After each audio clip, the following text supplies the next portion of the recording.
Assalamualaikum warahmatullahi wabarakatuh.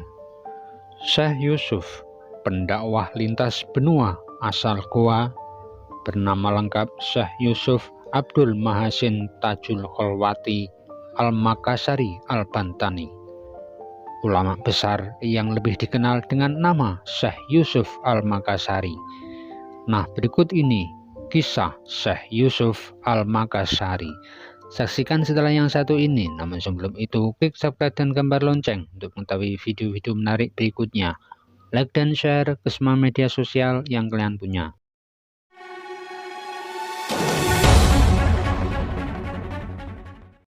Syekh Yusuf merupakan pendakwah asal Goa, Sulawesi Selatan yang telah melalang buana antar benua.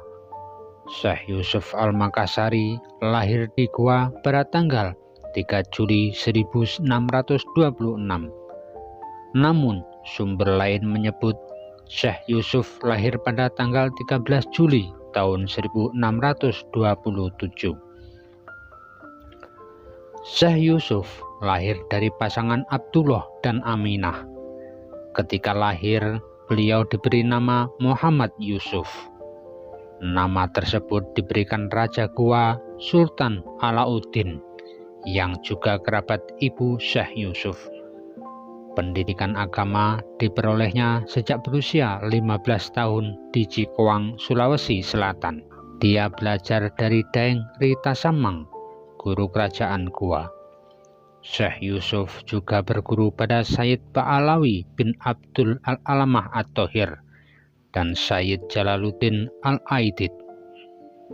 Kembali dari Cikoang, Syekh Yusuf menikah dengan putri Sultan Goa.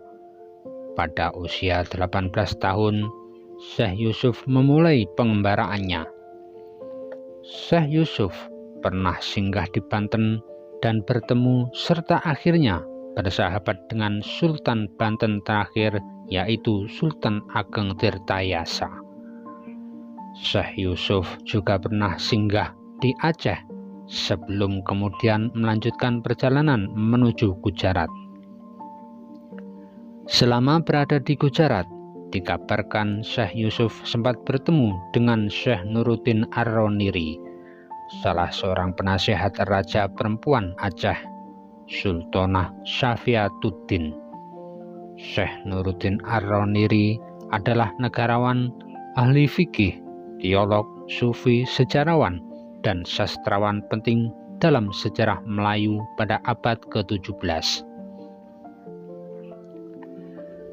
Beberapa pendapat menyatakan bahwa Syekh Yusuf bertemu dengan Syekh Nuruddin Ar-Roniri ketika Syekh Yusuf singgah di Aceh. Hal ini didasarkan pada pendapat yang menyatakan bahwa Syekh Nuruddin Ar-Roniri meninggal dunia pada tanggal 22 Dzulhijjah tahun 1069 Hijriah atau 20 September 1658 Masehi di Aceh. Pada masa-masa sebelum tahun 1658 inilah Syekh Yusuf bertemu dengan Syekh Nuruddin Ar-Roniri di Aceh. Dari Syekh Nuruddin Ar-Roniri inilah Syekh Yusuf belajar dan mendapatkan ijazah Thariqat Qadiriyah. Dari Aceh, Syekh Yusuf kemudian bertolak ke Gujarat, Yaman, Damaskus, hingga akhirnya ke Mekah dan Madinah. Selama 20 tahun lebih berkelana, beliau telah menamatkan pelajaran dari tak kurang 17 guru terkenal, mulai dari Thariqat Naqsabandiyah, Satiriyah, Qadiriyah, hingga Kholwariyah, yang kemudian bahkan lekat dengan namanya. Selesai menimba ilmu, Syekh Yusuf kembali ke Nusantara. Konon beliau tidak kembali ke Goa, tetapi ke Banten, dan bertempat tinggal di wilayah kerajaan yang saat itu dipimpin oleh Sultan Ageng Tirtayasa. Di Banten sekitar tahun 1670, Syekh Yusuf diangkat menjadi mufti atau penasihat spiritual dengan murid dari berbagai daerah termasuk 400 orang asal Makassar yang dipimpin oleh Ali Karaeng Bisai. Syekh Yusuf tinggal di sana dan kemudian menikah lagi dengan putri Sultan Ageng Tirtayasa. Kedalaman ilmu yang dimiliki Syekh Yusuf menjadikan dia begitu cepat terkenal. Banten pun dikenal sebagai pusat pendidikan Islam. Banyak orang yang berdatangan dari berbagai penjuru negeri untuk belajar kepada Syekh Yusuf. Selain ilmu-ilmu syariat, Syekh Yusuf juga mengajarkan murid-muridnya ilmu bela diri untuk berjuang bersama melawan penjajah Belanda.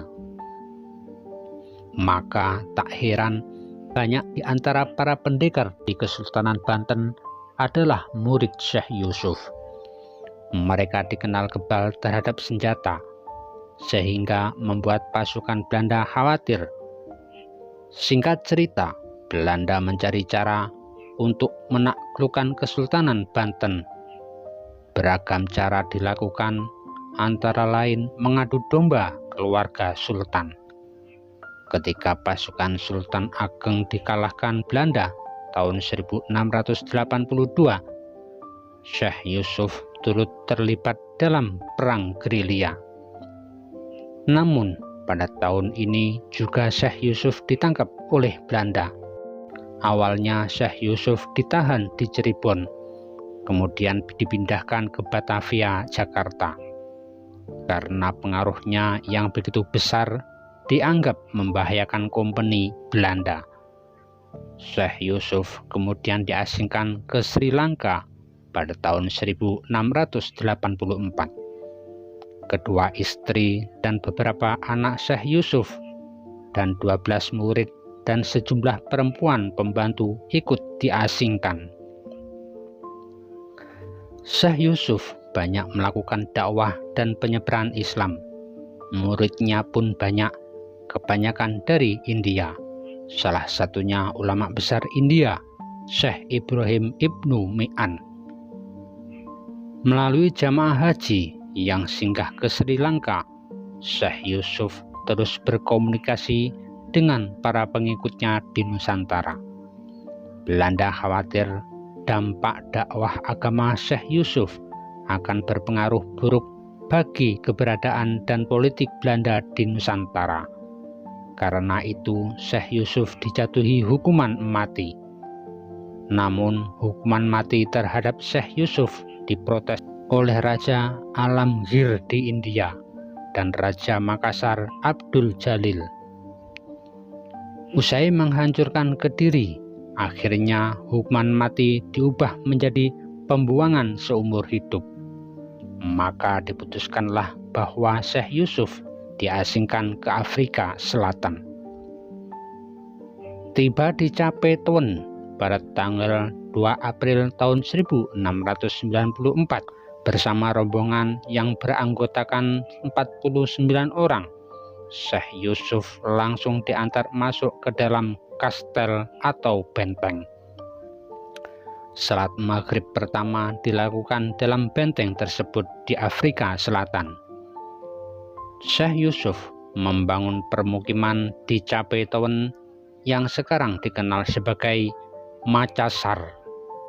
Dia pun dikenal sebagai orang pertama yang menyebarkan Islam di Afrika Selatan. Pada tanggal 23 Mei tahun 1699, Syekh Yusuf wafat dan dimakamkan di Faure, Cape Town. Atas permintaan Sultan Goa, Sultan Abdul Jalil, tulang-tulang Syekh Yusuf dibawa kembali ke tanah air dan dimakamkan kembali di Lakyung, Sulawesi Selatan pada tanggal 6 April tahun 1705. Masyarakat di dua tempat itu, Makassar dan Lakyung, tetapi yakin bahwa jasad Syekh Yusuf dimakamkan di dua tempat itu.